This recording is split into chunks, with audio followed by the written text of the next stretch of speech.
ನಮಸ್ಕಾರ ವಿದ್ಯಾರ್ಥಿಗಳೇ, ದ್ವಿತೀಯ PUCಯ ಸಮಾಜಶಾಸ್ತ್ರಕ್ಕೆ ಸಂಬಂಧಿಸಿದಂಥ ಇಂಪಾರ್ಟೆಂಟ್ ಆಗಿರುವಂತಹ 1 ಅಂಕ 2 ಅಂಕ ಮತ್ತು 5 ಮತ್ತು 10 ಅಂಕದ ಪ್ರಶ್ನೋತ್ತರಗಳು ಅದರಲ್ಲಿ ಯಾವ್ಯಾವ ಇಂಪಾರ್ಟೆಂಟ್ ಆಗಿವೆ ಅನ್ನುವಂತಹದ್ದನ್ನು ಈ ಒಂದು ವಿಡಿಯೋದಲ್ಲಿ ನೋಡ್ತಾ ಹೋಗ್ತೀನಿ. ಇಷ್ಟು ನೀವು ಅಭ್ಯಾಸವನ್ನು ಮಾಡಿದರೆ ಸುಲಭವಾಗಿ 70ಕ್ಕೂ ಕೂಡ ಹೆಚ್ಚು ಅಂಕಗಳನ್ನು ಗಳಿಸೋದ್ರಲ್ಲಿ ಯಾವುದೇ ರೀತಿಯಾದಂತಹ ಅನುಮಾನ ಇಲ್ಲ. ಹಾಗಿದ್ರೆ ಈ ಒಂದು ಪ್ರಶ್ನೆಗಳನ್ನು ನೋಡ್ತಾ ಹೋಗೋಣ. ಭಾರತದ ಯಾವುದಾದ್ರೂ ಒಂದು ಪ್ರಾಚೀನ ಹೆಸರಿನ ತಿಳಿಸಿ ಅಂತ ಇದೆ ನೋಡಿ. ಈ ಒಂದು 1 ಅಂಕ 2 ಅಂಕ ಮತ್ತು 5 ಅಂಕದ ಪ್ರಶ್ನೋತ್ತರಗಳ ಒಂದು ವಿಡಿಯೋವನ್ನು ನಾನು ಸಪ್ರೇಟ್ ಆಗಿ ಮಾಡಿದ್ದೀನಿ.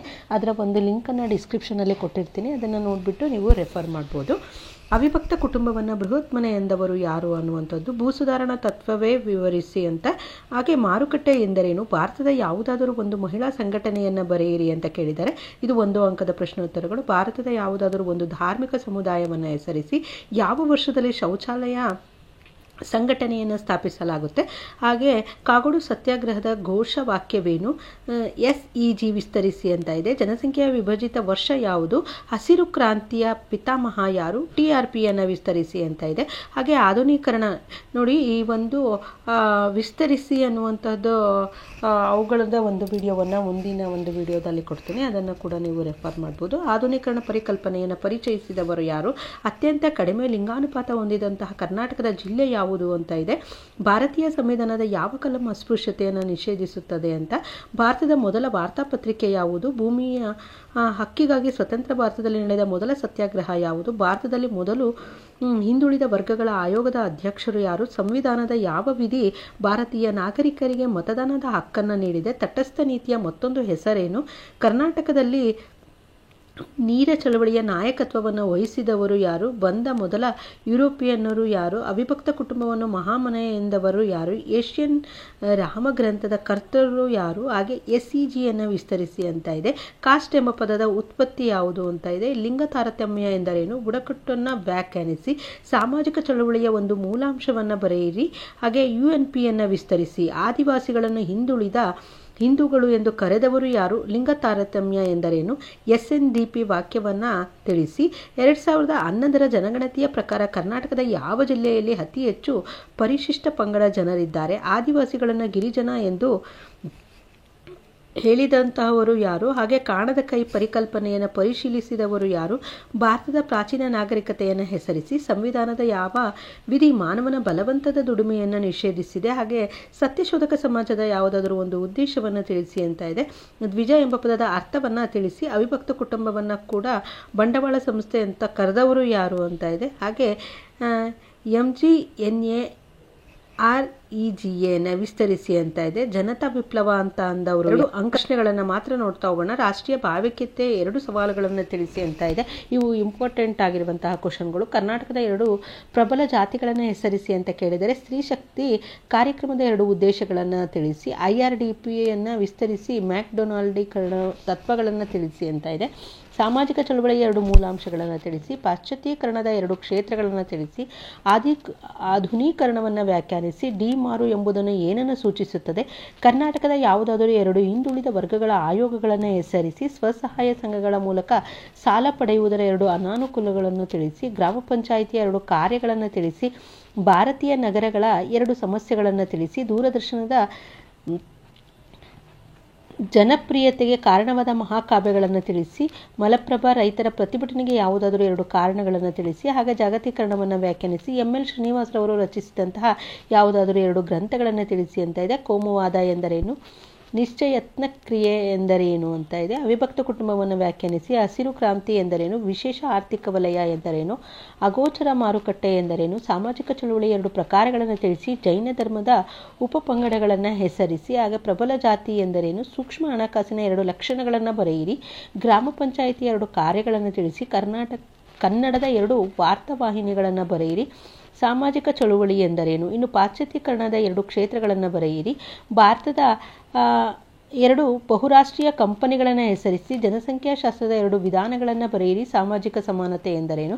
ನಗರೀಕರಣ ಎಂದರೇನು? ವ್ಯಾಖ್ಯಾನಿಸಿ. ಕರ್ನಾಟಕದ ಯಾವುದಾದರೂ 2 ರೈಟ್ ಚಳವಳಿಗಳನ್ನು ಹೆಸರಿಸಿ. ಸಂಸ್ಕೃತ ಅನುಕರಣ ಎಂದರೇನು? ಮುಖ್ಯ ಆಯಾಮಗಳನ್ನು ಬರೆಯಿರಿ. ಇನ್ನು ಶಾಸ್ತ್ರೀಯ ಭಾಷೆ ಸ್ಥಾನಮಾನವನ್ನು ಪಡೆದ ಭಾರತದ ಯಾವುದಾದರೂ 2 ಭಾಷೆಗಳನ್ನು ಹೆಸರಿಸಿ. ಪರಿಶಿಷ್ಟ ಜಾತಿಗಳ ಯಾವುದಾದರೂ 2 ಸಾಮಾಜಿಕ ದೌರ್ಬಲ್ಯಗಳನ್ನು ಉಲ್ಲೇಖಿಸಿ. ಸಿಂಧೂ ಕಣಿವೆ ನಾಗರಿಕತೆಯ ಯಾವುದಾದರೂ 2 ಪ್ರಮುಖ ನಗರಗಳನ್ನು ಹೆಸರಿಸಿ. ಯಾವುದಾದರೂ 2 ಸಾಮಾಜಿಕ ಜಾಲತಾಣಗಳನ್ನು ಹೆಸರಿಸಿ. ಸಾಮಾಜಿಕ ಚಳವಳಿಯ ಹೊಸ ಮೂಲಾಂಶಗಳನ್ನು ಉಲ್ಲೇಖಿಸಿರುವವರು ಪರಿಚಯಿಸಿದ ಸಾಮಾಜಿಕ ವರ್ತನೆಯ 2 ಪರಿಕಲ್ಪನೆಗಳನ್ನು ಹೆಸರಿಸಿ. ಜನಸಂಖ್ಯಾಶಾಸ್ತ್ರವನ್ನು ವ್ಯಾಖ್ಯಾನಿಸಿ. ಮಕ್ಕಳ ಲಿಂಗಾನುಪಾತ ಕುಸಿಯಲು ಕಾರಣವಾದ ಯಾವುದಾದರೂ 2 ಅಂಶಗಳು. ಹಾಗೆ ಅವಿಭಕ್ತ ಕುಟುಂಬದ 2 ಅನುಕೂಲಗಳನ್ನು ತಿಳಿಸಿ. ಗ್ರಾಮದ 2 ಲಕ್ಷಣಗಳನ್ನು ತಿಳಿಸಿ. ವಿಶೇಷ ಆರ್ಥಿಕ ವಲಯ ಎಂದರೇನು? ಇನ್ನು ಅಗೋಚರ ಮಾರುಕಟ್ಟೆ ಎಂದರೇನು? ಮಲಪ್ರಭಾ ರೈತರ ಪ್ರತಿಭಟನೆಗೆ ಯಾವುದಾದರೂ 2 ಕಾರಣಗಳನ್ನು ತಿಳಿಸಿ. ಯಾವುದಾದರೂ 2 ಅಂತಾರಾಷ್ಟ್ರೀಯ ಸರ್ಕಾರಿ ಇದ್ದರೆ ಸಂಘಟನೆಗಳನ್ನು ತಿಳಿಸಿ. ಪ್ರಾಂತೀಯವಾದದ ಯಾವುದಾದರೂ 2 ಪ್ರಕಾರಗಳನ್ನು ತಿಳಿಸಿ. ಪ್ರಬಲ ಜಾತಿಯನ್ನು ವ್ಯಾಖ್ಯಾನಿಸಿ. ನಗರ ಸಮಸ್ಯೆಗಳಿಗೆ 2 ಪರಿಹಾರಗಳನ್ನು ತಿಳಿಸಿ. ಆಂಗ್ಲ ಭಾಷೆಯ ಯಾವುದಾದರೂ 2 ದಿನಪತ್ರಿಕೆಗಳನ್ನು ಹೆಸರಿಸಿ.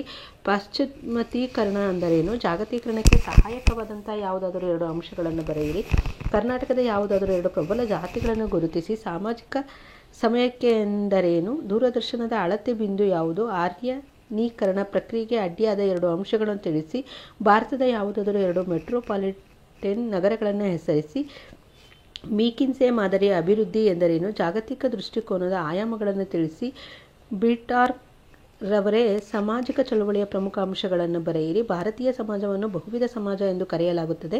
ಹಸಿರು ಕ್ರಾಂತಿ ಎಂದು ಪರಿಣಾಮಗಳನ್ನು ತಿಳಿಸಿ. ಇನ್ನು 5 ಅಂಕದ ಪ್ರಶ್ನೋತ್ತರಗಳನ್ನು ನೋಡೋಣ. ಡಾಕ್ಟರ್ BS ಗುಹಾರ್ ಅವರ ಭಾರತೀಯ ಜನಾಂಗೀಯ ವರ್ಗೀಕರಣವನ್ನು ವಿವರಿಸಿ. ಅಸ್ಪೃಶ್ಯತೆ ನಿವಾರಣೆಯಲ್ಲಿ ಗಾಂಧೀಜಿಯವರ ಪಾತ್ರವನ್ನು ವಿವರಿಸಿ. ಮಹಿಳಾ ಸಬಲೀಕರಣ ಕಾರ್ಯತಂತ್ರವನ್ನು ವಿವರಿಸಿ. ಅವಿಭಕ್ತ ಕುಟುಂಬದ ಲಕ್ಷಣಗಳನ್ನು ಸಂಕ್ಷಿಪ್ತವಾಗಿ ವಿವರಿಸಿ. ನರಸಿಂಗರಾವ್ ಅವರ ಪಿತೃಪ್ರಧಾನ ಅವಿಭಕ್ತ ಕುಟುಂಬದ ಬಗ್ಗೆ ಟಿಪ್ಪಣಿ ಬರೆಯಿರಿ. ಪುಷ್ಕರ ವಾರ್ಷಿಕ ಜಾತ್ರೆಯ ಬಗ್ಗೆ ವರ್ಣಿಸಿ. ಸಮೂಹ ಮಾಧ್ಯಮಗಳ ಕಾರ್ಯಗಳನ್ನು ವಿವರಿಸಿ.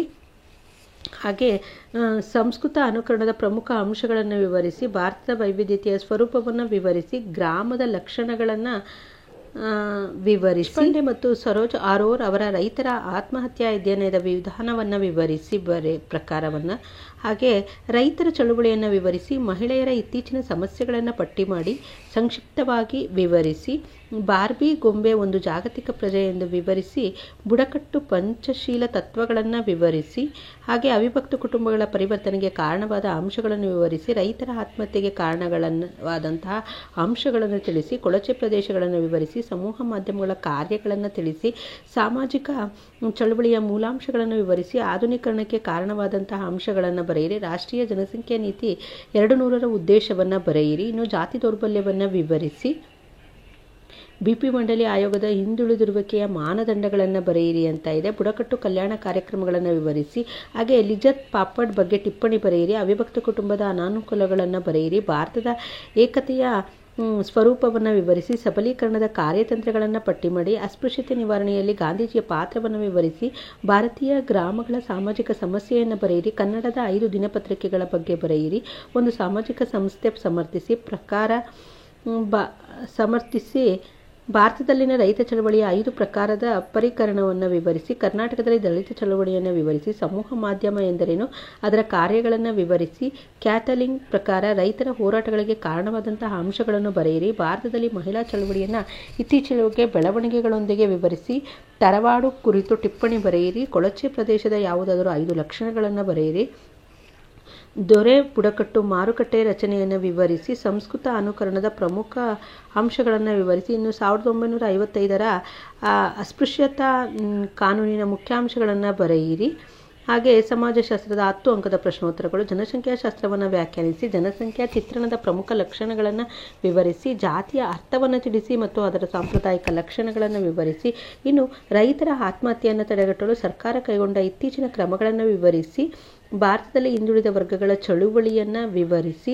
ಏಕತೆಯಿಂದ ವ್ಯಾಖ್ಯಾನಿಸಿ ಮತ್ತು ಭಾರತದಲ್ಲಿ ಕಾಣುವ ಏಕತೆಯ ವಿಧಾನಗಳನ್ನು ವಿವರಿಸಿ. ಹಾಗೆ ಮಹಿಳಾ ಉದ್ಯೋಗ, ಗೃಹ, ಲೀಜ್ ಮತ್ತು ಸೇವಾ ಸಂಘಟನೆಗಳನ್ನು ಸಂಕ್ಷಿಪ್ತವಾಗಿ ವಿವರಿಸಿ. ನವೀಕರಣ ಎಂದರೇನು? ಭಾರತೀಯ ನಗರಗಳ ಐತಿಹಾಸಿಕ ಹಿನ್ನೆಲೆಯಲ್ಲಿ ನಗರಗಳ ಬೆಳವಣಿಗೆಯನ್ನು ವಿವರಿಸಿ ಪರಿಶಿಷ್ಟ ಜಾತಿ ಮತ್ತು ಪರಿಶಿಷ್ಟ ಪಂಗಡಗಳ ಕಲ್ಯಾಣಕ್ಕಾಗಿ ಕೈಗೊಂಡ ಸಂವಿಧಾನಾತ್ಮಕ ಕ್ರಮಗಳನ್ನು ತಿಳಿಸಿ ಭಾರತೀಯ ಗ್ರಾಮಗಳ ಕೃಷಿ ಮತ್ತು ಆರ್ಥಿಕ ಸಮಸ್ಯೆಗಳನ್ನು ಬರೆಯಿರಿ.